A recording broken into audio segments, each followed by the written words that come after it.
Ok, muchachos, entonces ahí deben estar viendo la presentación del día de hoy. Lo que vamos a hacer es, como les dije, pues un pequeño repaso de nosotros presencial y después salimos de la sesión y ustedes pues vuelven a estudiar la lección ya con calma y a su tiempo. Este tema es muy interesante. Nos liga toda la primera parte que ya vimos, fisiológica y biológica, con la parte conductual. Entonces empezamos a hablar de la respuesta sexual humana. Yo creo que aquí hay un montón de cosas que son importantes de conversar y de aprender. Por eso les digo que el objetivo del curso es aprender, ¿verdad? Más que la nota, es aprender. Entonces, acerca de la respuesta sexual en el ser humano y las disfunciones. No lo voy a ver al puro detalle porque hay cosas que ustedes tienen que leer, pero sí indicarles lo principal. ¿Qué es, déjame ver, la respuesta sexual humana? La respuesta sexual humana son una serie de cambios, ¿verdad? Que van sucediendo conforme las personas nos vamos excitando. Entonces, todos esos procesos que ocurren que arrancan con la excitación se llaman la respuesta sexual. Desde los años 1960, estos autores que están aquí, si ustedes estudian un poquito de sexología, van a ver que son pues bastante conocidos, Master y Johnson, determinaron que la respuesta sexual se parece tanto en hombres como en mujeres. Hay un prejuicio que es tender a pensar que la mujer tiene una sexualidad distinta. Y en algunas cosas sí es distinta, pero en términos generales son muy parecidas, ¿verdad? Con sus bemoles, como vamos a ver. En el modelo de Masters y Johnson hay 4 etapas de la respuesta sexual. Entonces, ¿qué tenemos? Tenemos la excitación, la meseta, el orgasmo y la resolución. Esas son como las 4 etapas que ellos determinaron. Entonces vean aquí estos grafiquitos. Aquí tenemos la respuesta sexual graficada de un hombre y de una mujer, o de varias mujeres en este caso. En el caso del hombre, tenemos acá, la excitación va subiendo, ¿verdad? Llegamos a un periodo de meseta. ¿Qué sería el periodo de meseta?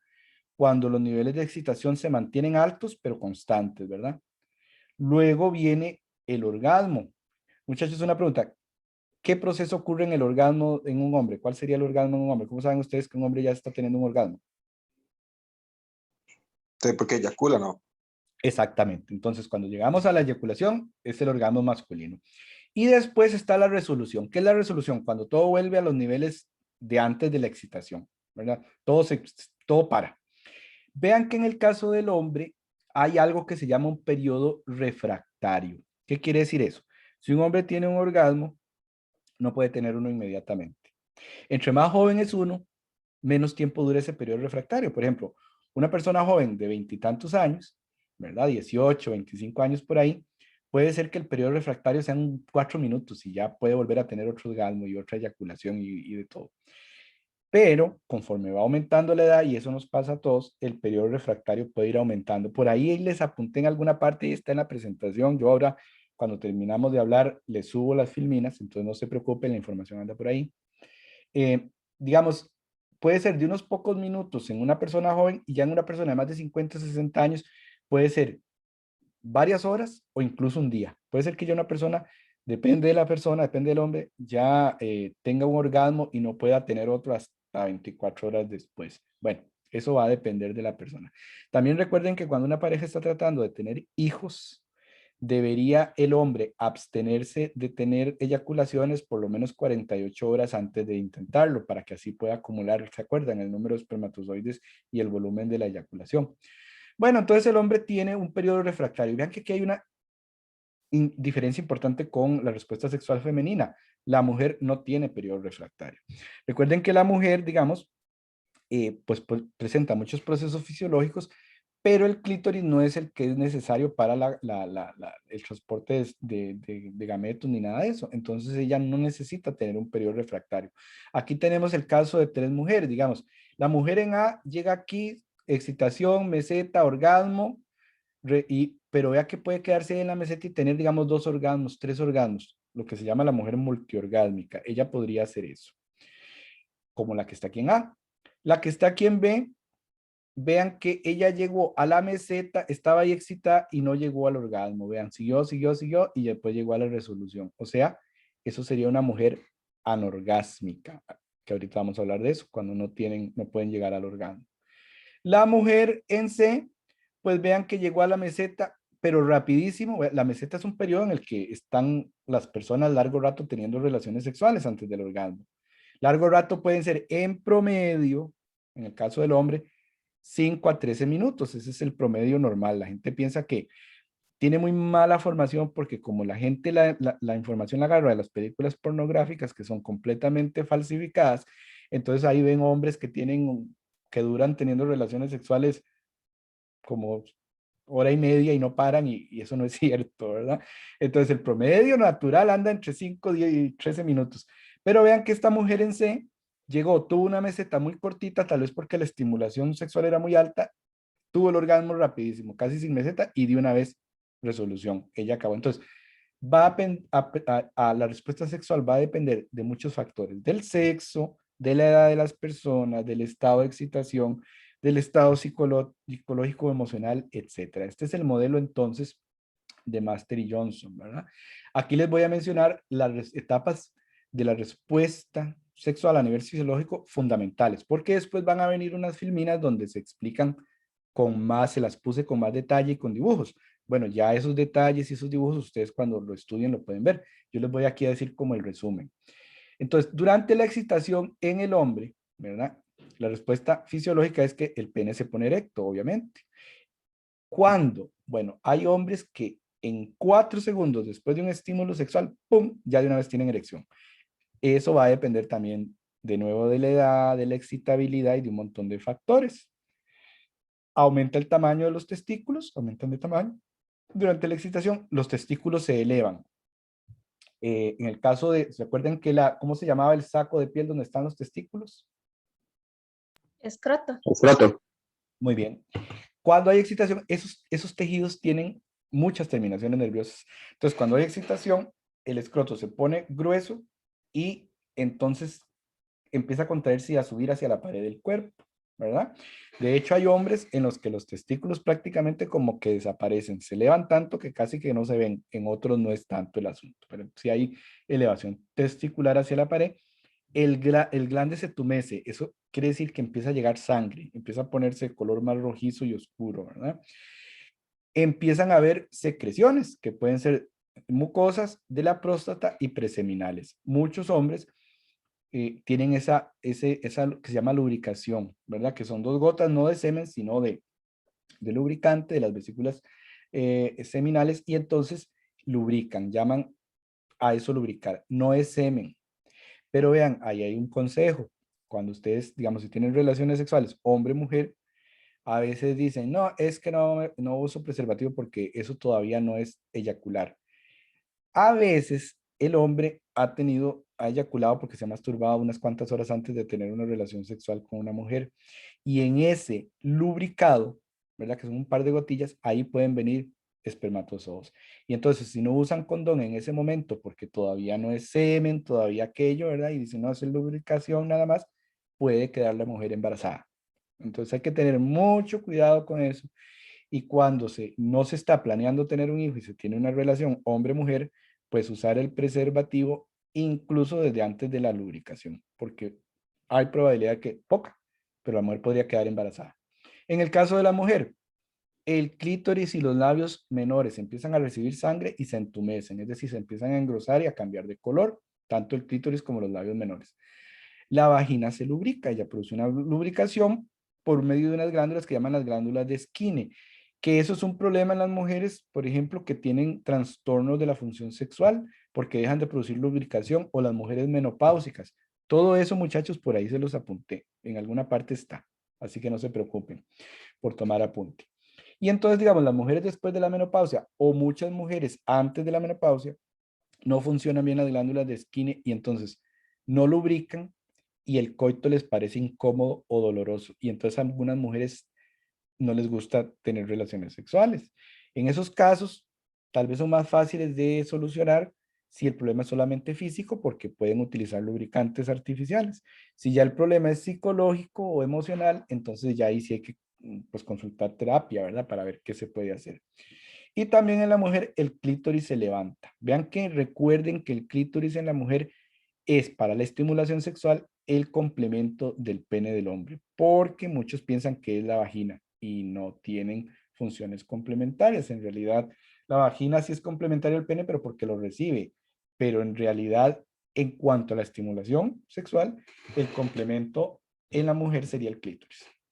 Bueno, en ambos sexos, durante la excitación, los pezones se ponen erectos y las areolas se agrandan. ¿Qué son las areolas? Es que está el pezón y toda la periferia de la tetilla alrededor del pezón, eso se llama la areola, entonces se agrandan. Aumenta la frecuencia cardíaca y el tono muscular. ¿Qué quiere decir? Que aumenta sobre todo en el hombre es más visible, la mujer también ocurre, pero es más visible en el hombre, aumenta como el volumen muscular, aumenta la respiración y hay rubor, es decir, hay ruboración. Esos serían los aspectos fundamentales de la excitación. Vean que en el caso del hombre, el hombre tiene más problemas cuando tiene trastornos porque la eyaculación es evidente. Perdón, la eyaculación no, la erección, la excitación, la erección es evidente. En la mujer no. La mujer puede fingir perfectamente, si no está excitada, fingir que lo está. Y si está excitada, fingir que no lo está. Al hombre le cuesta más, ¿verdad? Porque es visible por el asunto del pene. En el orgasmo, ¿verdad? En el hombre ocurre la contracción del esfínter anal, curiosamente. El esfínter es un músculo circular que hay en varios órganos, ¿verdad? Que se cierra para evitar la salida de algo. En el caso del ano, pues hay un esfínter anal, hay dos esfínteres anales, hay dos esfínteres en la vejiga urinaria. Bueno, se contrae el esfínter anal en el hombre, se contrae la próstata, se contraen las vesículas seminales y el conducto deferente. ¿Todo esto para qué se contrae? Para expulsar el semen, ¿verdad? Se contraen los músculos isquiocavernosos, es decir, todos esos músculos que están en la zona pélvica, y todo eso ¿para qué? Para ayudar a que ocurra la eyaculación. Cuando ocurre la eyaculación, termina el orgasmo. En la mujer también se contrae el esfínter anal, se contrae el útero, ¿verdad? Y la plataforma vaginal. ¿Qué es la plataforma vaginal?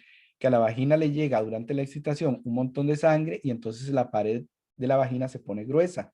Y eso y gruesa y se contrae. Eso se le llama la plataforma orgánica. Y en ambos sexos, ocurre taquicardia. ¿Qué es taquicardia? Que el corazón palpita un montón de veces por minuto, ¿verdad? Hay contracción muscular y puede ser espasmótica. O sea, hay gente que le dan calambres. Hay gente que a la hora del orgasmo hace muecas, no las puede controlar. Son cosas que ocurren, ¿verdad? Porque es como un estado máximo de excitación.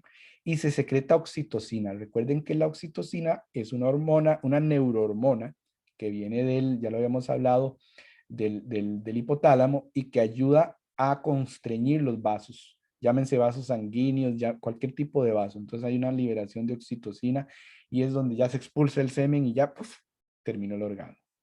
En la resolución en el hombre, pues va a parar la erección y va a ocurrir un periodo refractario, ¿verdad? La erección normalmente en 30 segundos ya se ha perdido el 50% de la erección. Ahora ya les dije, el periodo refractario va a depender del hombre y de muchos factores. En la mujer disminuye la congestión de la pelvis, es decir, sale la sangre de la pelvis, todo empieza a volver a la normalidad, el clítoris baja, ya se desentumece, es decir, sale la sangre, y de los labios también, porque los labios de la mujer se ponen de color, los labios menores de color rojo o púrpura, dependiendo de la mujer si ha tenido hijos o no, vuelve a la normalidad, y para la mujer es posible de inmediato regresar al orgasmo, ¿verdad? En cambio, el hombre no. Y eso es algo que ustedes tienen que tener claramente, ¿verdad? Y saber las diferencias que hay entre uno y otro. En ambos sexos disminuye la frecuencia cardíaca, vuelve a la normalidad y hay una sudoración post-orgasmo. ¿Hasta aquí alguna pregunta?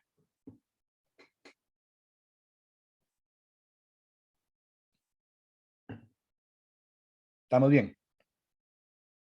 Bueno, Todo claro, profe. ok. Una cosa esto que acabamos de ver es la respuesta sexual. Entonces recuerden, en el modelo clásico de Masters tenemos excitación, meseta, orgasmo, resolución. Esa respuesta sexual es igual en personas heterosexuales, en personas homosexuales y en personas bisexuales.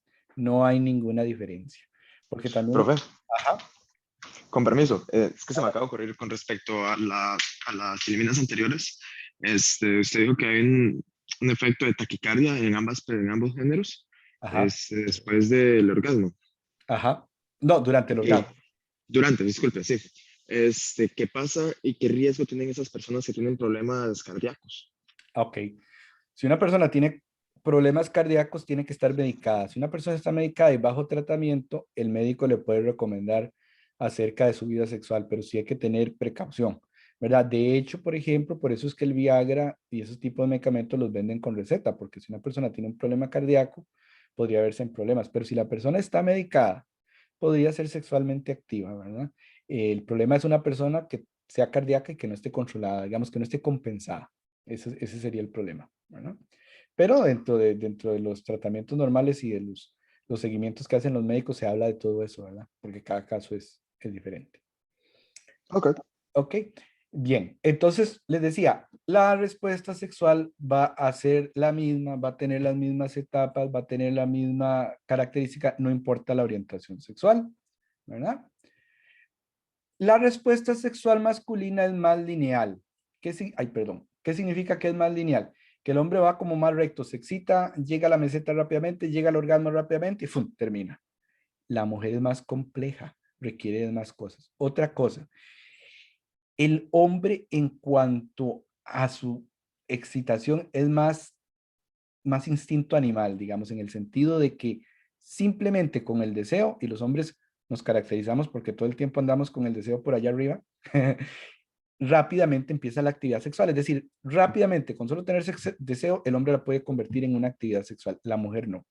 La mujer por lo general no. ¿Verdad? El interés y el deseo son obviamente desencadenados el hombre por la testosterona. Entonces, es obvio y natural que si uno tiene los niveles altos de testosterona porque tiene una edad menor, pues que entonces ande con más interés y más deseo sexual. Es decir, que la edad como donde el hombre está en su mejor etapa sexual es en la década de los años 20 y de los años 30. Ya de los 35 para allá, lamentablemente, comienza a decaer el asunto hormonal en todo el mundo, ¿verdad? Eso le pasa a todo el mundo. Las mujeres tal vez comienzan a decaer más su deseo sexual a partir de finales de sus años 40, por ahí, es un poco más tardío. La respuesta sexual femenina entonces no es tan lineal como la del hombre. ¿Por qué? Porque la mujer involucra más normalmente, no estoy diciendo que en el 100% de los casos, pero más normalmente, la mujer involucra más cuestiones como factores psicológicos, cognitivos, emotivos, ¿verdad? La mujer tiene que sentir como un rol más emotivo en la relación.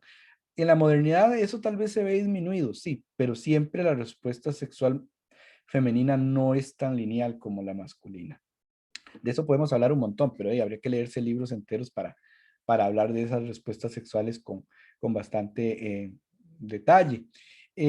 A diferencia de los hombres, ¿verdad? Porque los hombres no necesariamente tienen que tener esa sensación de una relación o de un background psicológico emocional ahí, o tener conexión, digamos, psicológica con alguien para poder entrar en el tema del deseo y de la respuesta sexual.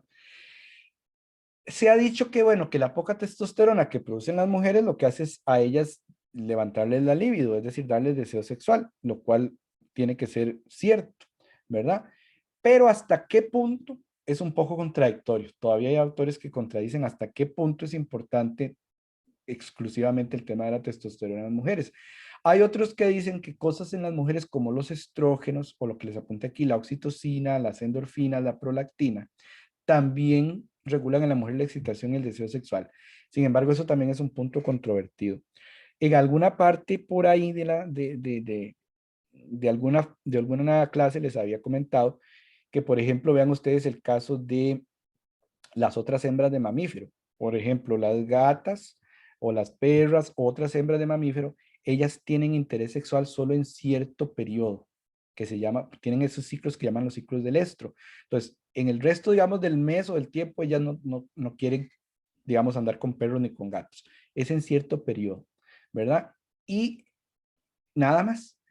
En cambio, en la mujer humana, la mujer puede tener deseo sexual en cualquier periodo del ciclo menstrual, no importa si está menstruando, si no está menstruando, así que ¿eso qué quiere decir? Que no debe ser cierto que el estrógeno sea tan importante, ni la oxitocina, ni esas. ¿Por qué? Porque esas solo se presentan en mayor cantidades en ciertas etapas del ciclo menstrual. Y si fuera cierto que en ellas el deseo sexual, en las mujeres las regulan estas hormonas, Entonces ellas serían como, digamos, las gatitas, que solo tienen deseos cierta época del mes y el resto no. Y eso no ocurre en la mujer. Eso es una prueba a favor de que sea la testosterona la que regula y que no tengan que ver tanto estas otras hormonas. Pueden tener algún papel secundario, pero no principal, ¿verdad? Bien, entonces ven aquí, esto es un gráfico de lo que se da aquí, que la respuesta sexual femenina no es tan lineal, sino que vean que, digamos, la mujer puede tener un deseo sexual, responde a un estímulo que le den, pero ella tiene sensaciones y excitaciones subjetivas, reacciones psicológicas, qué sé yo, que la hacen o responder a esa estimulación sexual con actividad sexual o responder a la estimulación por sí sola, íntimamente, o no responder. O sea, que es un mecanismo más complicado, no es lineal como en el caso del hombre. El hombre es pues más a lo que vinimos, ¿verdad? En ese sentido. Esa sí es una diferencia. Entonces, aquí en estas filminas que siguen, les puse lo mismo que les expliqué en el cuadrito anterior, pero ya con más detalle. Entonces, lo que hacen es leerse esta parte después de ver el cuadrito. Las fases de excitación en la mujer, la fase de la meseta en la mujer, ahí les explico lo de la plataforma orgánica y todo eso que ya vimos, pero está como con más detalle, ¿verdad? Aquí tal vez el tema de que en muchos aparece el rubor sexual, que es que desde la meseta, no en todo el mundo, como en el 25% de los hombres y como en el 30% de las mujeres, durante la meseta cercano al orgasmo puede aparecer como un salpullido rosado en las mejillas, en los senos en la mujer, en el pecho en el hombre, en la zona genital, en el vientre, y entonces eso se llama el rubor sexual, que desaparece después de que termina el orgasmo. No todo el mundo lo va a presentar y es más evidente en las mujeres que en los hombres. Luego sigue la fase del orgasmo en la mujer y la resolución, ¿verdad? En la mujer. Entonces, todo eso está, como los expliqué en la tablita, pero como más detallado. Aquí, los cambios que ocurren a nivel del pecho en la mujer, ¿verdad?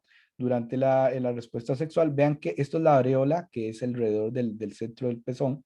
Eso aumenta de tamaño los senos y las venas, ¿verdad? También se puede presentar el rubor sexual y después ya todo vuelve a la normalidad y disminuye. En el caso de los hombres, también ocurre, pero no ocurre a nivel tan visible como en los senos de la mujer, pero el hombre también tiene sensibilidad, en los pezones, se ponen erectos, aumentan un poco de tamaño y después disminuyen, pero es más evidente en la mujer. Luego, seguimos con el hombre. Entonces lo leen acá. La fase de excitación en el hombre, ¿qué ocurre? ¿Verdad? La fase de meseta, ocurre la lubricación. La fase del orgasmo, que vean que en el hombre son contracciones que ocurren en dos etapas. Primero, una contracción interna, o sea, todo lo que es la próstata, el conducto eyaculador, el conducto seminal, que empiezan a empujar el semen desde el epidídimo en los testículos hacia afuera. Ese semen se va a concentrar en la base del pene y después ocurre la segunda etapa, que es las contracciones de la base del pene y del bulbo uretral, que terminan de empujar el semen. También hay contracciones en esta segunda parte, contracciones de la pared de la uretra, ¿verdad? Que ayuda a terminar de expulsar el semen. Muchachos, ¿ustedes sí ven la flecha del cursor? Sí, profe. Sí, Pura vida. Entonces seguimos. Fase del orgasmo en el hombre, ¿verdad? Vean que aquí viene lo de la gente habla vulgarmente y dice que me vine. Bueno, es un término que está bien, porque es una avenida, es la avenida del semen. Vean que cuando ya el hombre llega al orgasmo, esa sensación de venida es completamente impostergable. O sea, como 2 o 3 segundos dura esa sensación y el hombre tiene que eyacular. Eso para que las mujeres lo entiendan, porque hay mujeres que se enojan y dicen que el hombre es muy rápido, que el hombre no las complace, que el hombre no sé qué, pero es muy distinto la manera en que una mujer va a experimentar un orgasmo a como la experimenta el hombre, ¿verdad? Entonces, para que también tengan en cuenta eso, tengan en cuenta el periodo refractario, que bueno, es importante como para conocer la sexualidad del mismo sexo y del sexo opuesto para en caso de experimentar este tipo de procesos, saber qué es lo que está ocurriendo. Y luego sigue la fase de resolución en el hombre, ¿verdad? Entonces los testículos van a regresar a bajar de la cavidad corporal de nuevo y todo regresa a la normalidad. Bien. El periodo refractario, que ya lo hablamos, ¿verdad? Que recuerden que la mujer realmente no tiene eso. Entonces, si una mujer es multiorgásmica, podría pasar a nuevos orgasmos o desear nuevos orgasmos. En ese caso, el hombre es el que se tiene que adaptar porque el hombre sí tiene mm, un periodo. Y muchas quejas de las mujeres en los sexólogos es no tanto cuánto dura el hombre, cuántos orgasmos tiene o si no puede o qué, sino que no le dan atención y excitación en otras cosas durante esos periodos de espera. O sea que hay muchos hombres que se comportan en las relaciones hombre-mujer de una manera muy egoísta, ¿verdad? Entonces solo piensan en su satisfacción y no piensan en la satisfacción continuada que hay que dar a la mujer, porque su respuesta sexual pues es diferente, ¿verdad? Entonces en el periodo refractario, como les decía, puede ser de unos cuantos minutos hasta inclusive un día. Luego, hay hombres que no pueden llegar al orgasmo durante el coito, durante la penetración, y entonces tienen que terminar, si no pueden, tienen que terminar con masturbación. Eso es una medida posible, porque si no hay una sensación como de dolor, como de incomodidad, ¿verdad? Que puede ceder por masturbación. A veces también ocurre que las mujeres no puedan llegar al orgasmo. Entonces, eso de la anorgasmia puede ocurrir tanto en hombres como en mujeres. Es más común en mujeres. Hay mujeres que llegan y dicen al médico, doctor, yo nunca he sabido lo que es un orgasmo. No, nunca lo he experimentado.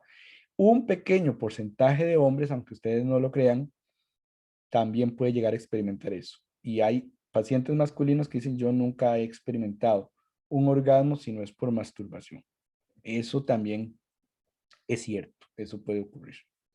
Bueno, este modelo alternativo lo propuso Kaplan y es un modelo en donde ella puso que realmente la respuesta sexual, a diferencia de Masters, que reconocía 4 etapas, ella reconoció 3: el deseo, la excitación y el orgasmo. Que es importante aquí, vean que pone al deseo como una etapa. ¿Y por qué ella clasificó la respuesta sexual así? Porque ella empezó a estudiar pacientes con disfunciones sexuales. Y entonces vio que las disfunciones eran disfunciones del deseo o disfunciones de la excitación o disfunciones del orgasmo. Y entonces ella dijo, funcionalmente, la respuesta sexual debería entonces componerse de deseo, excitación y orgasmo. Es decir, que los dos modelos existen, ¿verdad? Los dos modelos, el modelo de Kaplan y el modelo de Master y Johnson. Bueno, entonces, resulta que este modelo de Kaplan es importante, primero porque reconoce el tema del deseo y segundo porque me permite plantear el tema de los trastornos sexuales en relación con la respuesta sexual y podría explicar cosas rarillas, como por ejemplo que a veces una persona no esté muy excitada, pero si empieza a tener una relación sexual pueda llegar al orgasmo y tener un orgasmo sin haber empezado con mucha excitación o sin haber empezado con mucho deseo. Entonces, esas cosas como la que las explica un poquito mejor el modelo de Kaplan, por eso es importante también conocerlo. Dentro de todo esto que hemos venido hablando, juegan un papel importante las zonas erógenas, es decir, las partes del cuerpo que son especialmente sensibles a la estimulación sexual. Hay muchísimas, ¿verdad? Y las más sensibles son porque tienen muchas terminaciones nerviosas. Esas serían las zonas erógenas primarias, las más sensibles. Y luego tenemos las zonas erógenas secundarias que tal vez no son tan sensibles, pero con la experiencia y la práctica se vuelven zonas erógenas. Entonces vean acá en este cuadrito están las zonas erógenas del hombre y la mujer, vean que son un montón. Las principales obviamente van a ser los genitales, ¿verdad? La zona del escroto, el prepucio, el glande en el hombre, toda la zona ventral en la mujer, la vulva, el clítoris, ¿verdad? Las caras internas de los muslos, la cara interna del tronco en ambos sexos, los pezones en ambos sexos, el pecho en ambos sexos, las orejas, la boca, toda esta zona de acá de la nariz, entre la nariz, la oreja y el cuello, ¿verdad? Todas esas zonas son zonas erógenas. Las primarias entonces serían los genitales, eh, el traserillo, ¿verdad? Las nalgas, pues, el ano es una zona erógena en ambos sexos, ¿verdad? La gente también piensa que solamente en la gente homosexual, eso es una completa equivocación, eso no es cierto. El interior de los muslos y el perineo, que es la piel del vientre, ¿verdad? Los pezones, los senos, las orejas, boca, labios y lengua. La lengua es una región muy, con muchas terminaciones nerviosas, es una zona erógena primaria. Axilas, cuello y ombligo. Esas son las zonas erógenas primarias, digamos las que hay que conocer si usted quiere darle placer a su compañero o a su compañera. Esas son las primarias, ¿verdad? Bueno, y aquí están también especificadas en nuestros diagramillas. Ahora bien, de una persona a otra eso puede variar. Por ejemplo, a algunas mujeres no les agradan la estimulación en los senos. A la mayoría sí, pero algunas no. A algunos hombres, muy pocos, pero a algunos no les gusta la estimulación en los pezones, por ejemplo. Les molesta a otros. Entonces eso también, cuando uno tiene compañeros o compañeras sexuales, tiene que ver qué le gusta a la otra persona. Es muy importante esto de dialogar, porque vean que algo que uno puede decir, el sexo es muy sencillo, es nada más ta, ta, ta, pero vean que no, tiene muchas complejidades. Y entonces es importante siempre la comunicación para si usted quiere ser una persona capaz de ser una buena compañía sexual para otra. Zonas secundarias son aquellas zonas erógenas que con la experiencia, con el tiempo, se pueden volver sexualmente estimulables, por ejemplo la espalda, por ejemplo los hombros, por eso es que muchas personas hallan los masajes sensuales, ¿verdad? La cintura lumbar, es decir, la cintura, la parte inferior de la espalda y otras regiones que se puedan volver estimulables sexualmente. Eh, Muchos autores consideran que la principal zona erógena del cuerpo es el cerebro porque de ahí vienen los deseos y las sensaciones de placer llegan al cerebro. Muchas personas pueden alcanzar el éxtasis gracias a cuestiones que son meramente cerebrales, como son las fantasías sexuales y las imágenes, ¿verdad? Entonces, por ejemplo, se ha encontrado que muchísimas mujeres que les cuesta llegar al orgasmo con un hombre o con otra mujer o con quien sea, llegan más rápidamente al orgasmo si tienen una fantasía sexual. Es muy común en las mujeres. Y en los hombres, vean que es tan importante también que hay muchos hombres que tenemos sueños mojados. ¿Qué es un sueño mojado? Cuando usted tiene un sueño erótico y eyacula, llega al orgasmo dormido, y ni siquiera se tocó, ni siquiera se estimuló y tuvo todo un orgasmo. Entonces vean qué importante que es el cerebro. Por eso les puse aquí este diagramita que es el homúnculo. En el cerebro nosotros tenemos una hendidura que se llama el surco principal, que divide el lóbulo temporal y el parietal. Y rodeando ese surco está la zona motora y la zona sensorial, que es a donde llegan las neuronas que controlan los movimientos y la sensibilidad en el cuerpo. Si nos vamos a la región somatosensorial, que vean que es la que está por detrás, la que está por delante es la región motora, la que controla el movimiento. La que está por detrás es la región somatosensorial. Aquí el tamaño de las partes del cuerpo lo que representa es cuántas neuronas dedica el cerebro en esa parte para controlar el movimiento o para controlar la sensibilidad de esa parte. Vean entonces que la mano tiene una gran importancia sensorial. Los genitales, porque vean que si lo dibujamos a escala, ven este dibujo de acá, esa escala, el homúnculo sensorial. Entonces el tamaño representa el número de neuronas implicadas. Vean la boca, la nariz, vean los genitales, vean las manos y vean los pies, ¿verdad? Entonces, desproporcional el número de neuronas que el cerebro le dedica a esas partes del cuerpo, tanto para controlar su movimiento como para controlar su, su sensibilidad. Vean que la lengua y todo lo que es la boca está desproporcionadamente grande, incluso los genitales, ¿verdad? Más que tal vez una región como el pecho, que uno podría pensar, bueno, es muy grande, tiene muchas neuronas. No, vean que las manos, los genitales, la boca son primordiales. ¿Entendimos ese concepto del homúnculo?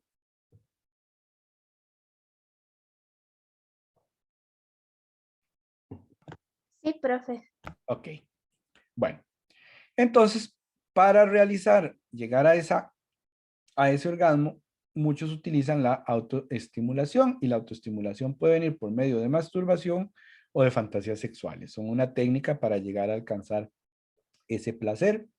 Entonces, en cuanto a la masturbación, pues la definimos como la autoestimulación de los genitales con las manos o con juguetes, porque son muy importantes. Ya no hay tanto tabú como antes, ¿verdad? Con los juguetes, vibradores, almohadas, dildos, qué sé yo. Existe una gran variedad. Todo eso ayuda a la masturbación. Es una conducta igual de común en ambos sexos. Otro prejuicio que hay que eliminar es que piensan que solo los hombres se masturban. Tal vez se masturban mucho más fácilmente, más rápidamente en más ocasiones, pero es igual de común. la técnica de la masturbación para la autosatisfacción en hombres como en mujeres. Ya les digo, hay muchas mujeres que solo llegan al orgasmo por medio de la masturbación. Ahora sí, si bien es muy similar en hombres y mujeres, sí se ha visto que culturalmente o por la etnia, ya por cuestiones ajenas a lo sexual, pueden haber variaciones, ¿verdad? En cuanto a los niveles de masturbación. Recuerden que hay religiones que dicen que eso es un pecado y entonces hay mucha gente que sigue esas religiones y tiene todos esos problemas mentales. Entonces ya esas diferencias son étnicas, no son biológicas. Para esto de la autoestimulación, ahora existen una gran variedad de juguetes y de utensilios, tanto para mujeres como para hombres, tanto para todas las orientaciones sexuales, desde heterosexuales a homosexuales y bisexuales. Hay una gran variedad y hay personas que cuando las personas tienen problemas de excitabilidad, pueden recurrir a este tipo de recursos para, primero, despertar su interés sexual y segundo, para hacer la experiencia sexual más divertida, porque, por ejemplo, hay muchas parejas, no importa la orientación sexual, hay muchas parejas que se quejan de que la vida sexual es muy pobre, de que es aburrida, de que ya no les gusta, pero tal vez les hace falta experimentar con este tipo de cosas en pareja o en solitario también, para descubrir, pues recuerden que la sexualidad humana es un recurso ahí muy interesante, muy amplio y se puede explorar, ¿verdad? Pero hay gente que es muy cohibida y entonces hasta explorar cualquier cosa le da pena, hasta explorar su propio cuerpo le da pena, ¿verdad? También, sobre todo en el caso de la mujer que le han metido muchas ideas equivocadas. Bueno, aquí está un poquito sobre la masturbación femenina. Después leen acá, este cuadrito de acá explica, es una mujer explicando cómo ella se autoestimula, porque hasta en eso hay malas ideas o ideas equivocadas en los hombres, que piensan que la mujer se masturba metiéndose cosas en sus órganos sexuales, que esa es la principal técnica y punto, o los dedos, y eso no es cierto, ¿verdad? Es un componente más de un proceso más complejo, entonces para que los hombres comprendan un poco más cómo son esos procesos a nivel de las mujeres. También, aparte de la masturbación directa, está el estimular los senos, presionarse los órganos sexuales, usar juguetes, ¿verdad? Qué sé yo. Y muchas mujeres es así como logran llegar al orgasmo más fácilmente. Entonces, es una técnica pues importante para la satisfacción de la mujer si la necesita. No es nada pecaminoso, no es nada del otro mundo y como les estoy diciendo, es algo sumamente común en ambos sexos. Ahí no hay tabúes ni diferencias. La masturbación masculina, pues es obviamente principalmente manual, ¿verdad? Con movimientos hacia arriba y hacia abajo envolventes. ¿Y cuál es la diferencia acá para el hombre con la masturbación? Que mientras el hombre está teniendo una copulación normal, un coito normal, puede costar más llegar al orgasmo. Incluso hay hombres que cuando están teniendo relaciones tienen que terminar con masturbación. ¿Y por qué es eso? Porque la masturbación, como se controla el movimiento y se puede hacer más rápidamente, puede en las partes finales de la excitación hacer que el hombre eyacule más rápidamente. Entonces siempre va a ser más rápido por la eyaculación, por la masturbación, perdón, que por un coito. Entonces, si los hombres se masturban y rápidamente eyaculan, no quiere decir que sean eyaculadores precoces, ni que no vayan a servir, ni que vayan a ser muy rápidos, sino simplemente que es normal y por eso muchos hombres, pues, necesitan masturbarse continuamente porque pueden regular la velocidad, ¿verdad? Entonces no tiene que ver una eyaculación rápida por masturbación con que el hombre vaya a ser precoz, ¿verdad? Entonces en un par de minutos por medio de masturbación pueden llegar al orgasmo, ¿verdad? Bueno, el pene no produce lubricación propia porque el fluido preseminal no es suficiente, entonces en los casos en que el hombre practica masturbación para que sea más cómodo, pues se puede ayudar con lubricantes, con agua, con la ducha, con qué sé yo, ahora en el mercado hay grandes cantidades de productos. Luego de la masturbación, esta zona de acá, la corona y el glande quedan sumamente sensibles. Por eso es que hay muchos hombres que después de que se masturban inmediatamente y los van a seguir estimulando, digamos, el compañero o la compañera no les gusta o no nos gusta. ¿Por qué? Porque queda muy sensible esa zona y hay que dar un tiempito. Eso no pasa en la mujer comúnmente. Esa es otra pues, diferencia importante de conocer. Además de la masturbación, otra técnica para alcanzar el orgasmo son las fantasías sexuales. Y esos son pensamientos, imágenes, ¿verdad? Que tenemos o que desarrollamos y que alteran el estado fisiológico y emocional de la persona en su respuesta sexual. También las fantasías son igual de comunes en hombres que en mujeres. Normalmente la fantasía sexual, ¿verdad?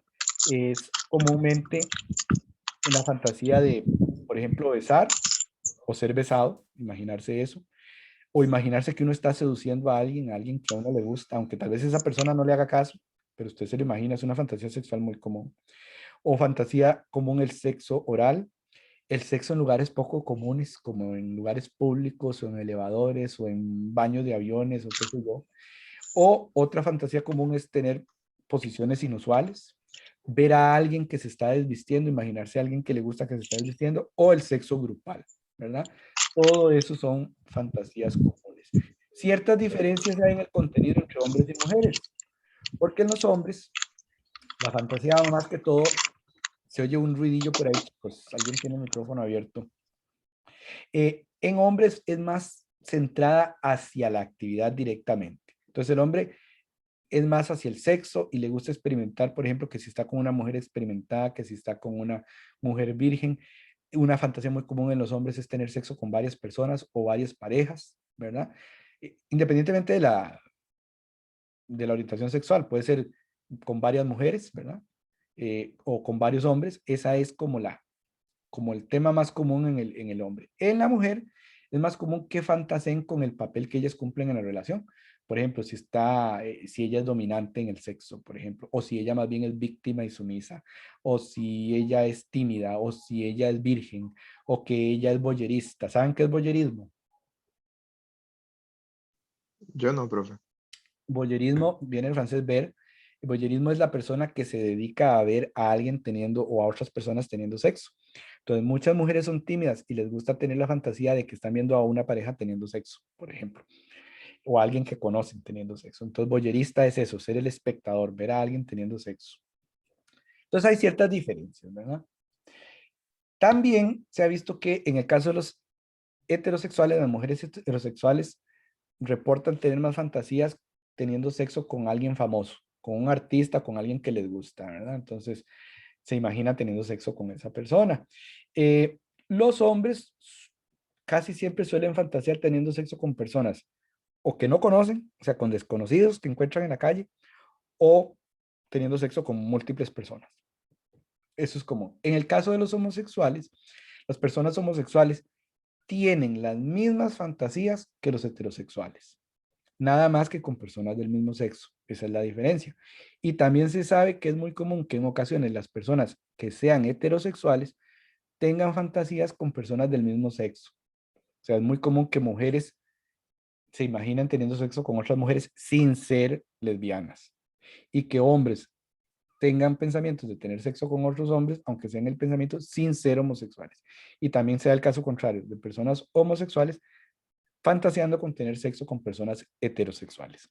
Entonces vean que en el fondo, y eso es curioso, aunque las orientaciones sexuales sean distintas, los procesos sexuales son iguales. O sea, son exactamente iguales. Eso es muy curioso. ¿Hasta aquí alguna pregunta o comentario?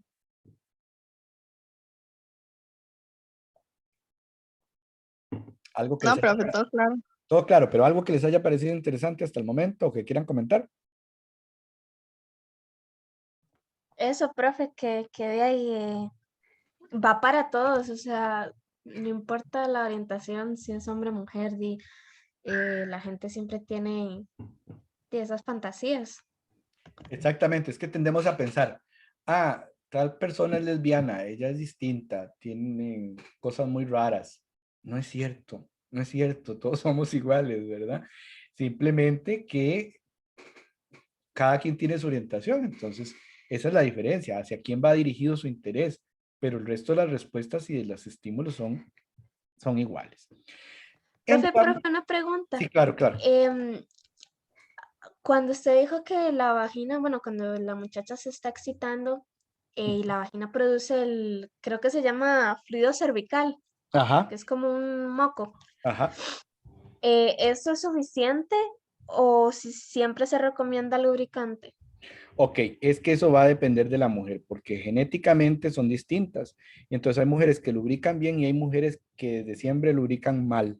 Y entonces, simplemente eso lo responde cada mujer después de su primera experiencia sexual. Si se siente incómoda, es recomendable usar lubricantes. ¿Por qué? Porque eso le va a dar a la mujer desinhibición. Si usted es una mujer y está teniendo resequedad vaginal, eso le impide tener relaciones sexuales. Eso se lo va a impedir. No importa si usted lo está intentando con un hombre, con una mujer, o lo está intentando sola en masturbación, qué sé yo. Es importante, si usted se siente incómoda, usar lubricantes. Ya si usted tiene resequedad vaginal porque piensa que le desagrada el sexo, ahí sí es ya una cuestión más emocional tal vez que hay que buscar terapia, pero si es simplemente resequedad, es recomendable utilizar lubricantes si existen grandes cantidades como para que la gente se inhiba y no disfrute, ¿verdad? Entonces sí, pero ya eso tendría que determinarlos cada persona si padece eso o no, porque sí puede ocurrir que naturalmente haya mujeres que lubriquen mucho menos, ¿verdad? Y después de la menopausia, eso se tiende a convertir en un problema importante.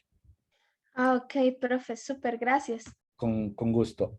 Vean que ahora viene el tema de los afrodisíacos como otra técnica para ayudarnos a estimularnos sexualmente o a disfrutar de la actividad sexual. ¿Qué es un afrodisíaco? Es cualquier sustancia que aumente el deseo sexual. Bien. ¿Por qué se llaman afrodisíacos? Porque de nuevo vienen de Afrodita. ¿Se acuerdan de Afrodita? Que la vimos en las clases iniciales. Bueno, hasta ahí llega la fama todavía de Afrodita. ¿Qué pasa? Que la gente utiliza comidas, perfumes, frutas o sustancias químicas para estimularse y las llaman afrodisíacos. Sin embargo, no hay evidencia científica de que ninguno de los afrodisíacos sea cierto. No hay ninguna. No se ha podido probar. Que no se haya podido probar no quiere decir que del todo no sea cierto. Simplemente no se ha podido probar. Que ningún afrodisíaco sea cierto ni perfecto. Ahora bien, ¿qué es lo que pasa? En medicina hablamos mucho del efecto placebo, como ahora que están con las vacunas. Cuando a usted le dan un medicamento que realmente no tiene nada, pero si usted cree que tiene un efecto y le da un efecto psicológico. Eso es lo que ocurre mucho con los afrodisíacos, que cuando la persona realmente está segura que algo para él o para ella es un afrodisíaco, como que le funciona, ¿verdad? Entonces ahí es importante. ¿Por qué? Porque si no causa daño y usted piensa que le ayuda, pues perfecto. Muchas veces los afrodisíacos se han asociado a comidas porque tengan formas parecidas a los órganos sexuales. Por ejemplo, los mejillones y los ostiones que recuerdan a los testículos. Por ejemplo, vean los bananos o los espárragos o los pepinos que se asocian con la forma del pene. Entonces la gente les ha asociado eh, función de afrodisíaco. Hasta venden afrodisíacos según supuestamente en gotitas o cosas para que las personas se pongan y se estimulen sexualmente. Como les digo, ¿está probado eso? No. Pero vean, por ejemplo, el caso de las fragancias. Hay personas que tienen muy mala higiene y nunca se limpian bien, nunca se perfuman y resulta que los perfumes pueden despertar interés sexual, ¿verdad? Entonces, hay alguna función ahí, porque directamente estimulen algo, digamos que estimulen las hormonas para que uno tenga ganas de tener sexo, no, pero probablemente estimulan los sentidos y eso es parte del proceso, por eso es que la gente sigue utilizando cuestiones afrodisíacas, aunque tal vez no estimulen directamente ninguna hormona ni nada. Entonces vean que eso son cosas interesantes, ¿verdad? Aunque no estén probadas científicamente. Hay otros afrodisíacos más exóticos, por ejemplo, muchos dicen que el caviar, ¿saben qué es el caviar? Sí, como unos huevos de pez. Exacto, Pues, hay muchos tipos, ajá. A mí eso no me gusta, pero hay mucha gente que piensa que el caviar es un excelente afrodisíaco. Y si usted lo piensa, que el caviar y todo lo que son cosas de mar. Bueno, ahí, si usted lo piensa y le funciona, perfecto. Las ostras, el caviar, que yo. Otro exótico son las trufas. Las trufas son unos hongos, ¿verdad? Subterráneos, que en Europa los buscan por medio de cerdos y son muy caros. Y con las trufas hacen chocolates y hacen recetas muy caras. Es un plato gourmet, es un hongo gourmet. Muchos dicen que las trufas son excelentes afrodisíacos. Otros dicen que el ejercicio lo cual al ayudar al cuerpo en general tiene que ser, pues, cierto. Muchos dicen que la nuez moscada es un gran afrodisíaco, que el alcohol en pequeñas cantidades. Y hay otros muy, muy exóticos, como por ejemplo, en China trafican los cuernos de rinoceronte blanco pulverizados y dicen que son afrodisíacos, ¿verdad? En China hay un gran problema porque ellos tienen un montón de creencias de medicina y cosas que no son ciertas, pero que ellos las creen y entonces por eso hay una gran matanza y tráfico de animales a nivel internacional que terminan en China, ¿verdad? Esa manía de estar en cercanía con animales, ¿verdad? Que es lo que causa pandemias y cosas así. Otros no se sabe que tengan nada que estimule el sexo, pero hay gente que cree firmemente, ¿verdad? Por ejemplo, que comer maní, que comer chocolate. El chocolate libera serotonina y puede ser que usted, al tener altos niveles de serotonina, que es una neurohormona del placer, pues esté más abierto a tener relaciones sexuales. Y entonces, por eso es que tal vez por ahí viene la conexión. Que el maní, que las almejas, los testículos de toro, se acostumbran, muchos en el campo los comen, los hacen en sopa o así, porque dicen que les da vigor sexual, ¿verdad? Pero como les digo, nada de eso es comprobado, aunque su uso por la gente continuado parece que a algunos sí les funciona y todo se puede probar. Si usted siente que necesita ayuda de alguna de estas cosas y probándolo usted se siente bien, pues adelante, ¿verdad? Es parte de lo que uno puede hacer. En el caso del alcohol, se sabe que en pequeñas cantidades desinhibe a la persona. Entonces usted se toma un par de copas antes de y está más relajado. Ahora, si se pasa con los niveles de alcohol, eso totalmente inhibe el apetito sexual. Entonces es en pequeñas cantidades. Los que utilizan marihuana dicen que es un afrodisíaco, pero eso tampoco está probado para nada. Lo que pasa es que la marihuana hace que la sensación de la persona que la fuma hace como que sienta que el tiempo se alarga. Al alargarse el tiempo, si está, por ejemplo, en una relación sexual, puede ser que sienta que los estímulos sean más prolongados, sean más amplios, y entonces se siente mejor, y por eso dicen que la marihuana es un afrodisíaco. Pero por ella directamente no, sino tal vez por la percepción neural. Entonces vemos que todos estos afrodisíacos, lamentablemente, no hay ninguno que la ciencia nos diga, miren, ¿verdad?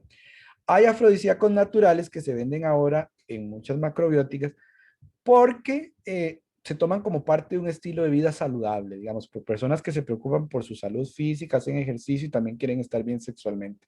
Entonces, por ejemplo, uno natural es los chiles. Hay quienes dicen que los chiles estimulan la actividad sexual. Una planta que se llama yohimbina, que ahora la hacen, al principio todo era muy natural, ahora lo hacen más sintético, pero hay de todo, ¿verdad? La yohimbina es una de esas. Y la damiana, vean aquí que esta planta aquí dice principal beneficio es afrodisíaco, antitosílico, o sea, contra todo, diurético, tónico, analgésico. ¿Verdad? Ponen aquí primero afrodisíaco, entonces existe, ¿verdad? El tribulus, la cayena, la avena. Hay gente que dice que la avena es bueno comer avena todos los días porque estimula el apetito sexual. Tampoco hay evidencia, pero de ahí puede ser que algunas de estas funcionen en algunas personas y que no tengamos pues todavía la evidencia. Otros afrodisíacos sintéticos o naturales son más peligrosos. Por ejemplo, uno muy utilizado hasta hace pocos años era la mosca española. ¿Ven este bicho acá? Casi llegó a la extinción. Es un abejón verde de la península ibérica, es decir, España, Portugal.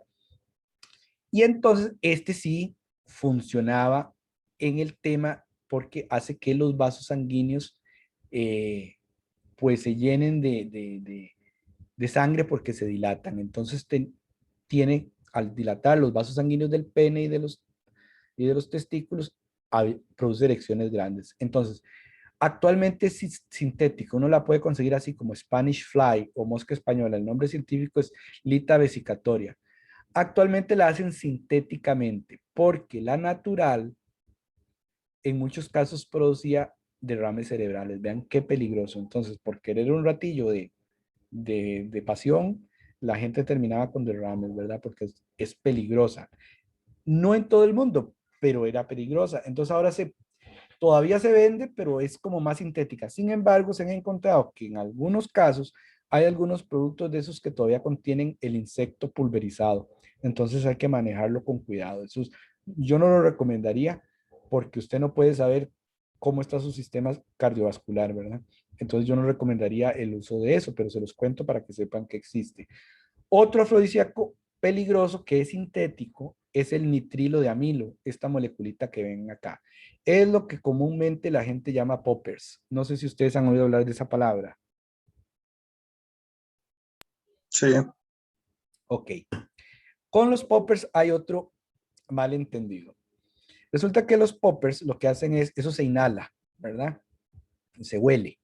Y resulta que la gente entonces se excita porque va a los nervios de los esfínteres, como el esfínter del ano, el esfínter de la vejiga, qué sé yo, y entonces los relaja y la persona no siente molestia a la hora de tener relaciones sexuales. Entonces la gente piensa que los poppers son de la gente gay y particularmente de la gente gay pasiva, que tiene el rol pasivo, que es penetrada. Entonces eso no es cierto, porque también hay muchas parejas heterosexuales que practican el sexo anal, no solamente la gente gay. Entonces es utilizado por gente que es gay y no gay, pero tiene una contraindicación. A algunas personas les da dolor de cabeza después de usarlas, a algunas personas les da náusea y mareo, y muy raras ocasiones, pero han habido casos de gente que muere por inhalar poppers. Entonces vean que eso es algo peligroso. Yo no lo recomendaría utilizar, ¿verdad? Porque ustedes me pueden decir, ah, pero se ha muerto una de cada 10 millones, eso es prácticamente era, sí, sí, pero es un riesgo que usted no sabe cómo va a reaccionar su cuerpo. Hay uno parecido vean que el popper es nitrilo de amilo. Hay uno sintético parecido que es el nitrilo de butilo. Lo venden en esas tiendas sexuales. Si ustedes van a los sex shops, ahí van a encontrar gran cantidad de juguetes, películas, eh, este tipo de estimulantes sexuales, afrodisíacos, qué sé yo. Es un mundo pues también interesante de explorar. Eso lo venden como a marcas como esta Locker Room, es muy famosa, o Rush. También es un estimulante. No se ha reportado que por inhalar este tipo digamos, popper tipo 2 la gente se haya muerto, pero sí ha habido casos, unos que otros, de gente que se los ha tomado y se ha intoxicado. Entonces, a la hora de escoger, si yo fuera a escoger utilizar un popper o yo escogería uno que tuviera nitrilo de butilo, porque es un poco, pues, más seguro si es que uno quisiera, pues, experimentar eso, ¿verdad? Para que sepan las diferencias y las cosas que hay. Otros que la gente ha clasificado como farmacológicos, como afrodisíacos farmacológicos, son el Cialis y la Viagra, muy famosos. La Viagra, el principio activo, ¿verdad? Es el sildenafilo.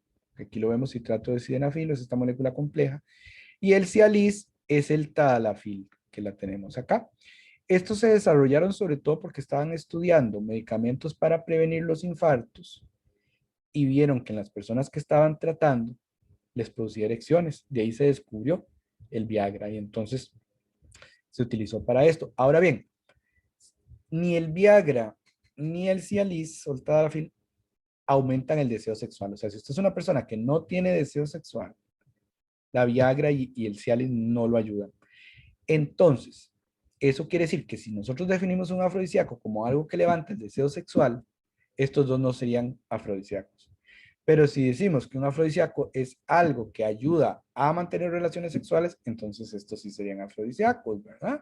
Por ejemplo, el sildenafil lo que hace es que, bueno, es un proceso complicado, hay un montón de enzimas en el pene, pero hay una enzima que mantiene los vasos sanguíneos del pene así bien abiertos, entonces se mantiene la erección. El Viagra lo que hace es hacer que esa enzima, una enzima que hay que acaba ese proceso, que esa enzima no actúe, entonces se mantiene la erección. El Cialis hace algo parecido, pero todavía mejor porque dice que usted es capaz de tener un coito exitoso o una relación sexual exitosa incluso 36 horas después de tomar Cialis si lo excitan correctamente. Entonces, el Viagra es como más a corto plazo, ¿verdad? El Cialis como más a largo plazo, pero no aumentan el deseo sexual. Y no hay ninguna evidencia de que actúen en las mujeres o tengan ningún efecto. O sea que son sustancias para el uso masculino, ¿verdad? No para el uso femenino. ¿Alguna pregunta con respecto a esto? Hasta aquí todo claro, profe. Perfecto. Bien. Así como tenemos los afrodisíacos, tenemos lo contrario. Anafrodisíacos. Ana, no. O sea, quitar el deseo y el estímulo sexual. Entonces, esos anafrodisíacos se supone que disminuyen. Por ejemplo, es muy común el caso que le digan a la persona, no, vaya, báñese, tome una ducha fría para que se le pase la emoción. Bueno, las duchas frías actúan como anafrodisíacos, quitan el deseo. La sal de nitro, las sales de nitro, provocan que el hombre esté constantemente orinando, ¿verdad? Con micción, entonces se le quita el deseo sexual, por ejemplo. Hay una sustancia que tiene varios nombres de marca. Aquí, por ejemplo, dice Androcur, pero eso va a depender de la marca. Es el citrato de ciproterona. Ese sí se sabe que disminuye el deseo sexual porque es un antiandrógeno. Entonces, se ha estudiado para dárselo a las personas que son agresoras sexuales, que tienen la libido muy alta, que siempre están pensando en eso, que han sido agresores, y entonces les dan eso para disminuirle el deseo sexual. Ese sí sabe que funciona.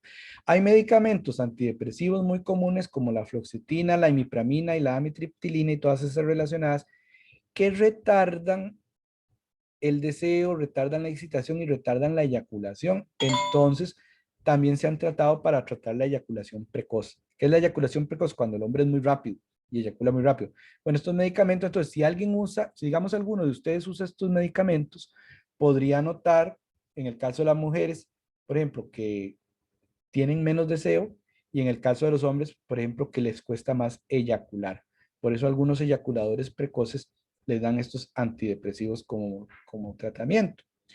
La nicotina, para que vean si alguno de ustedes fuma, no lo sé, lo ignoro, pero si alguno lo fuma, para que tenga otro motivo para dejar el cigarrillo, nicotina estrecha los vasos sanguíneos. Los vasos sanguíneos tienen una capa muscular y debajo del endotelio, que es una capa de epitelio.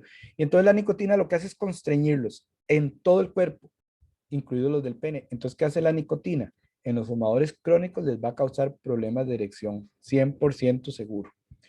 Entonces, dejar de fumar es bueno no solo para los pulmones, sino que también para la función sexual. Vean qué importante es no fumar. Muy bien. Y entonces llegamos al tema de las disfunciones. Cuando nuestra respuesta sexual no es adecuada porque algo no está funcionando bien a nivel físico o a nivel psicológico o a nivel emocional. Entonces hablamos de disfunciones sexuales. Siguiendo el modelo no el modelo de máster, sino el modelo de 3 fases. Bueno, vamos a decir que esas fases van a corresponder más o menos a las disfunciones que podemos definir. Entonces, las disfunciones o trastornos sexuales pueden ser del deseo, de la excitación y del orgasmo. Y además se reconoce otro grupo que son las asociadas al dolor, cuando en la relación sexual hay dolor y no nos gusta. Entonces, esas son trastornos o disfunciones asociadas al dolor. Son problemas que causan angustia en la persona, ¿verdad? Por ejemplo, las dos más comunes es, en el caso de la mujer inorgásmica o anorgásmica. La mujer que dice, no siento, no puedo llegar al orgasmo, y de hecho, como les digo, hay muchas mujeres que nunca han sabido lo que es un orgasmo. Y la otra más común es en el hombre, que es el problema de erección, la disfunción eréctil, ¿verdad? Cuando no puede, no se excita el hombre y no puede mantener una erección, o tiene la erección, pero no la puede mantener, entonces no puede llevar a cabo la copulación porque no puede. ¿Qué pasa? Casi todos los seres humanos hemos tenido alguna disfunción sexual, pero normalmente son pasajeras. Por un tiempo, digamos, estamos estresados, tenemos mala dieta, mala salud y tenemos algún problema o usamos un medicamento X o Y que no sabemos y nos causa una disfunción sexual. Pero después pasa. Lo que pasa es que hay personas que la necesitan más, necesitan tratamiento porque pasan en el tiempo, ¿verdad? Entonces ya ahí hay que tratarlo. Entonces las disfunciones sexuales pueden ser permanentes si han existido desde que la persona se convirtió en una persona sexual, o adquiridas si era una persona que funcionó bien por un tiempo y de un pronto a otro pues tuvo una disfunción, se le presentó.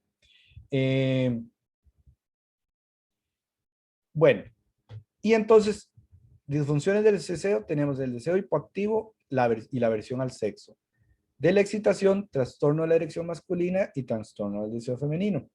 Del orgasmo, la eyaculación precoz, el trastorno orgánico femenino y el trastorno orgásmico masculino. Y asociados al dolor tenemos el vaginismo y la dispaneuria, que son dolores, ¿verdad? No sé qué es esta línea acá, qué significa, pero algo pasó ahí. Bueno, el deseo y disfunciones del deseo o de la libido, porque el deseo también lo llamamos libido.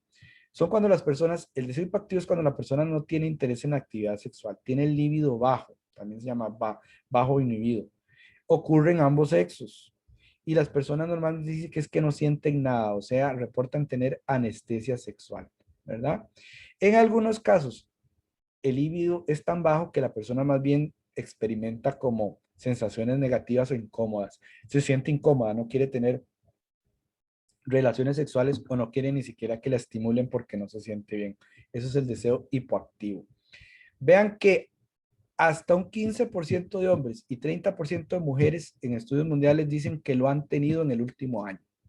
O sea que es común. Es común también no tener ganas.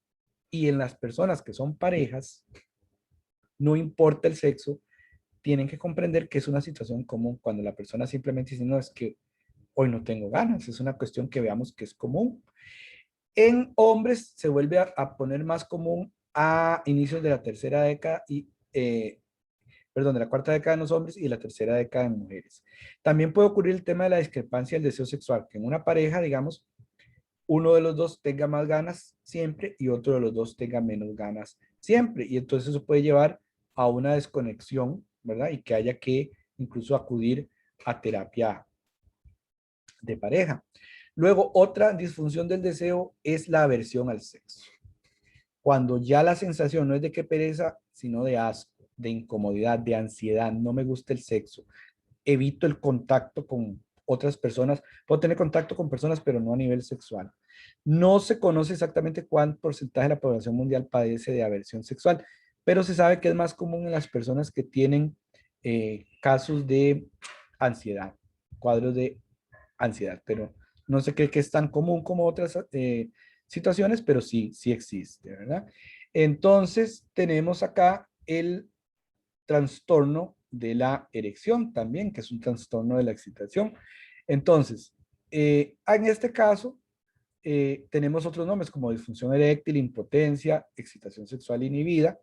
Hay problema para mantener la erección. Entonces no se puede tener el coito. Y esa trastorno de disfunción eréctil puede ser permanente o adquirido. Y en todo caso hay que buscar ayuda. ¿Qué es lo que pasa? Que muchos hombres les da pena eso. No les gusta hablar de eso. Siempre existe la idea del macho de que los hombres siempre quieren sexo y están al instante preparados y en todo momento y a toda hora, y eso no es cierto. Eso no es cierto normalmente. Entonces, muchos hombres no consultan. Pueden tener problemas psicológicos o problemas fisiológicos importantes que les impide la actividad sexual correcta y no lo consultan. Vean, si el pene está erecto 20 grados o más, la erección es total, es plena. Si está horizontal, o sea, llega a 0 grados hacia la horizontal, la erección es media. Si es 25 grados bajo cero, menos 25 grados, es una débil. E incluso ya el caso en que no puede haber ninguna erección. Estas dos no permiten la realización del coito y hay que buscar ayuda porque entonces ya estamos hablando de impotencia. Vean que el máximo esplendor para las erecciones están en la segunda y tercera década. A partir de los 45 años, yo diría que antes, incluso a partir de los 35, pueden haber casos de hombres en que empiecen a haber una disminución en su capacidad de erección y aunque la erectibilidad existen toda la vida, pueden haber personas que después de los 70, 60 y tantos años ya comiencen a ver muy disminuida su capacidad eréctil, aunque la actividad sexual en el hombre, digamos, y en la mujer puede existir durante toda su vida. Hasta un 10% de los hombres han experimentado problemas de erección en el último año, sobre todo en personas, menos común en personas muy jóvenes, medianamente común o importante en personas de edad media y más importantemente en personas de mayores de 60 años. Vean que en la década, digamos, de los 18 a los 35 es muy infrecuente escuchar que un hombre tiene problemas de erección. Si un hombre en esa edad tiene problemas de erección, en realidad tiene que ser un problema orgánico importante que haya que cuidar. Pero no es normal. Ya después de los 35 años, eso puede irse convirtiendo cada vez en más normal. Más normal, pero que hay que tratarse, ¿verdad? No hay que dejarlo. El impacto de esta disfunción es muy importante a nivel psicológico. O sea, no hay nada peor para un hombre, no importa su orientación sexual, que la disfunción eréctil. Muchos lo toman como vergüenza, les da depresión, pero muchos se lo callan y no buscan atención médica. Entonces, si alguien tiene eso, esa condición es solo una condición y no debería dar vergüenza ir a decir, estoy padeciendo esto, necesito saber qué es lo que me está pasando. Porque hay tratamientos psicológicos, farmacológicos, entonces no hay que tener vergüenza por eso, ¿verdad? Muchos se lo callan, pero la mayoría de hombres que consultan por algo sexual tiene que ver con disfunción eréctil, ¿verdad? Ahora tenemos el trastorno de la excitación femenina. Muchas veces es por falta de lubricación. La mujer no lubrica bien, entonces no se excita, no le gusta, no tiene esa disposición. Entonces puede verse esa falta de lubricación a problemas psicológicos o a problemas fisiológicos, ¿verdad? Vean que un 19% de las mujeres reportan en el último año, que han reportado en el último año falta de excitación, también reportan falta de lubricación. Entonces como que van de la mano, excitación, lubricación. Es un tema importante, ¿verdad? Muy importante después de la menopausia porque disminuyen los niveles de estrógeno, pero para eso les digo, hay lubricantes que solucionan el problema si la base no es emocional o no hay algún problema psicológico ahí metido. Con un buen lubricante ya la mujer resuelve ese problema. Disfunciones del orgasmo, principal en el hombre, la eyaculación precoz. El hombre eyacula muy pronto. Tanto que casi no puede tener coito o no puede tener, porque la eyaculación es muy rápido o temprana. Entonces, no satisfacen a la persona con la que están. Vean que el promedio les decía, un orgasmo para un hombre dura en llegar 15 a 13 minutos. Hay personas, hombres, que en 3 minutos ya eyaculan y hay casos extremos en que en 30 segundos ya eyacularon. Esos casos tienen que buscar ayuda, ¿verdad? Porque entonces tienen una eyaculación muy precoz. Algunos definen la eyaculación precoz cuando el hombre eyacula antes de 10 movimientos o empujes de la pelvis, ya eyaculó. Otros dicen que la eyaculación precoz es cuando el hombre no puede decidir cuándo va a ocurrir el orgasmo. Digamos, hay hombres que pueden estar teniendo sexo y entonces lo alargan el orgasmo, ¿verdad? Salen o se retiran, regresan a un estado menos excitado, entonces alargan la relación sexual. Pero hay hombres que no pueden controlar eso y entonces en ese caso estaríamos ante la presencia de un eyaculador precoz. Vean que es común, hasta un 29% de los hombres en el último año ha dicho que ha tenido eyaculación precoz. Repito, no es lo mismo no durar mucho cuando se masturba, porque la masturbación, como uno controla la velocidad en el hombre, llega más rápido al orgasmo. Entonces, eyacular rápido no quiere decir que yo soy eyaculador precoz, no quiere decir eso. Y de nuevo, muchos hombres no consultan por vergüenza cuando tienen eyaculación precoz. Y ese es un gran problema. Hay que dejar la vergüenza de lado, la cultura del macho y qué sé yo, ¿verdad? Porque eso no lleva a nada. Otro trastorno orgásmico en el hombre sería la eyaculación retrasada o trastorno orgásmico masculino. Es lo contrario a la eyaculación precoz, porque el hombre puede tener todo el coito y nunca eyaculó. Entonces son los que dicen no tuve un orgasmo, pero sí lo tienen si terminan mediante la masturbación o mediante la felación. Entonces hay hombres que nunca pueden terminar un orgasmo con la persona con la que están, sino que tienen, digamos, copulando, sino que tienen que terminar la copulación y o masturbarse o pedir que haya felación para poder terminar. Entonces, este trastorno es el caso contrario a la eyaculación precoz. Y también hay un pequeño porcentaje de hombres que dicen, así como hay mujeres que dicen, nunca he sentido un orgasmo, hay hombres que llegan al médico y dicen, nunca he sentido un orgasmo, excepto que me masturbe o excepto que me hagan sexo oral. Esos casos se dan. ¿No? Son menos comunes, pero se dan. Es menos común que otros porque vean que al menos un 8% es el que ha dicho en el último año Se ve que es más común el trastorno este de la eyaculación tardía en los asiáticos, ¿verdad? Los que vienen de Oriente, menos común en los gente de raza blanca o raza negra, ¿verdad? Y hay muchos hombres que tienen que, por vergüenza, con las, si digamos, por la pareja que tengan, tienen que simular el orgasmo, o sea, fingir el orgasmo. Muchas mujeres, por ejemplo, cuando la relación es hombre-mujer y el hombre no logra llegar al orgasmo con ellas, lo primero que reclaman es que el hombre no las quiere o que no le gustan tanto a su pareja. Y eso no necesariamente es cierto, ¿verdad? Entonces hay muchos hombres que fingen el orgasmo, vean, así como normalmente la gente piensa, son las mujeres las que fingen el orgasmo. Bueno, sí hay muchas que fingen el orgasmo porque no su pareja no la satisfacen y lo tienen que fingir, pero hay muchos hombres también que pueden, por diversas razones, pues fingir el orgasmo. Ok. En el caso de las mujeres se llama anorgasmia. Hay un nombre un poquillo feo que es frigidez, porque se utiliza como peyorativamente cuando a una mujer le dicen, es que usted es frígida. Entonces ese nombre no es como muy bonito, sino el trastorno orgásmico femenino o la anorgasmia, cuando la mujer no tiene orgasmo, no puede llegar al orgasmo, ¿verdad? Eh, o tiene que llegar al orgasmo por otras maneras, pero no durante la relación sexual, no durante el coito. Puede ser también permanente o puede ser adquirido, como en el caso de la disfunción eréctil del hombre, y puede ser situacional. O sea, puede ser que las mujeres en algunas situaciones sí tienen orgasmos y en otras no.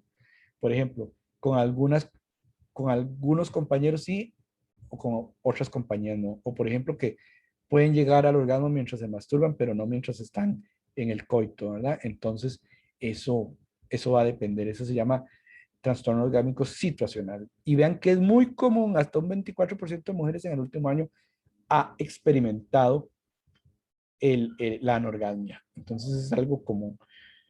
Las disfunciones asociadas al dolor es cuando el factor importante es la incomodidad, el dolor, y entonces la persona no quiere la relación. Por ejemplo, el coito doloroso, que también se llama dispaneunia, es cuando hay algún dolor. Vean que en el caso de la mujer es más común que en el caso del hombre, pero ocurren los dos. En el caso de la mujer, bueno, también puede ser ocasional y normalmente es o dolor en la pelvis o dolor en la entrada de la vagina o dolor o incomodidad en el clítoris. En el caso de los hombres, dolor en los testículos, también puede ser pélvico, pero principalmente en los testículos, en el glande, ¿verdad? Del pene, hay incomodidad o dolor. Otro es el vaginismo, pero el vaginismo, que es en el caso de la mujer, se relaciona con las dispareunias, porque digamos, si la mujer tiene un coito doloroso, ¿verdad? Le molesta, digamos, la vagina o alguna región así, entonces puede llevar a una contracción anormal de las paredes de la vagina y eso se llama vaginismo. La vagina se estrecha y si además de la estrechez vaginal hay resequedad, falta de lubricación, entonces se vuelve el coito sumamente doloroso, se llama vaginismo y entonces no es muy común, pero sí imposibilita el coito en el caso de las mujeres que la sufren, ¿verdad? En el caso de los hombres también que lo sufren. Entonces, estas causas de todas estas disfunciones pueden ser físicas, ¿verdad? Tanto orgánicas como farmacológicas, pueden ser psicológicas, interpersonales o cognitivas, que ya estas son más emocionales, más de terapia, más difíciles de tratar. Y aquí, para terminar, les hice un listado de las causas de las distintas disfunciones. Entonces, por ejemplo, en la disfunción eréctil, puede ser que las causas sean enfermedad cardíaco cardiovascular, que haya que ver que no sea eso, que la persona sea diabética, el hombre sea diabético, que tenga hiperprolactinemia, o sea, produce mucha prolactina, o que tenga hipogonadismo, poca producción de hormonas sexuales masculinas, que haya tenido cirugías prostáticas. Hay hombres que los operan de la próstata y quedan con problemas de disfunción eréctil, daño medular, problemas psicológicos. En el caso de la eyaculación precoz también los problemas psicológicos muy importantes, prostatitis u otras infecciones, enfermedades neurológicas, problemas sociobiológicos, ¿verdad? Por ejemplo, hay una teoría importante que dice que los hombres precoces existen por la selección natural. ¿Se acuerdan de la selección natural y de la evolución que vimos en la primera clase? Entonces, supuestamente hay una teoría que dice que los hombres en el periodo anterior, en la historia anterior, como ustedes han visto los animales, por ejemplo, si ustedes han visto copulando perros o así, ven que son muchos, son muy rápidos y el que sea más rápido es el que copula y tiene las crías. Entonces, que probablemente la selección natural ha beneficiado a los eyaculadores rápidos, porque entonces eran los que tenían más cópulas y más hijos. Entonces que por eso existen los eyaculadores precoces por selección natural. Podría ser un factor interesante de analizar. Bueno, y aquí otras causas para que se las lean ahí: el trastorno masculino orgásmico, el trastorno femenino orgásmico, del coito con dolor en mujeres y en hombres, ¿verdad? Vean que en el hombre puede tener también la fimosis, que ya habíamos hablado de ella, en otra clase, en las mujeres la endometriosis. Bueno, ahí se los dejo para que los lean. Efectos de ciertos fármacos, aquí están algunos importantes. Los ansiolíticos ya los mencionamos, ¿verdad? Los antidepresivos que ya los mencionamos, también para los antihipertensivos, o sea, las personas que padecen de la presión alta y les dan pastillas, tienden a tener problemas de erección, por ejemplo, o de eyaculación tardía o de anorgasmia. La nicotina que ya mencionamos, algunas drogas que ya mencionamos como la marihuana, aquí pueden ver la heroína también causa disminución del deseo sexual y de la eyaculación. La nicotina que ya las mencionamos, bueno, aquí se las repasan. Y finalmente factores psicológicos, que son muy complejos, no vamos a entrar en el detalle porque son bastante complicados, pero tienen que ver con las experiencias vividas anteriormente, con la historia sexual de las personas, que eso se llama aprendizaje previo, o causas psicológicas como causas inmediatas, por ejemplo, en el momento en que uno va a tener sexo, tiene una experiencia que no le agradó y eso lo marcó y ya no pudo. La interferencia cognitiva hacia la persona que está teniendo sexo, pero empieza a pensar en otra cosa y ya se le acaba la estimulación erótica, ¿verdad? Entonces no se pueden concentrar en el acto sexual. O las personas que tienen el rol de espectador, que empiezan a tener sexo, ya eso es una cuestión psicológica, y empiezan a pensar, ¿cómo lo estoy haciendo? ¿Cuánto voy a durar?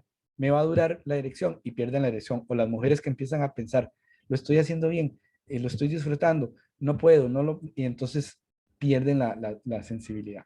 Y otras causas, como los factores emocionales, psicológicos, el estilo de vida, la mala dieta, la mala alimentación, el sedentarismo, ¿verdad? Problemas interpersonales, etcétera. Entonces vean que es una cuestión pues bastante compleja.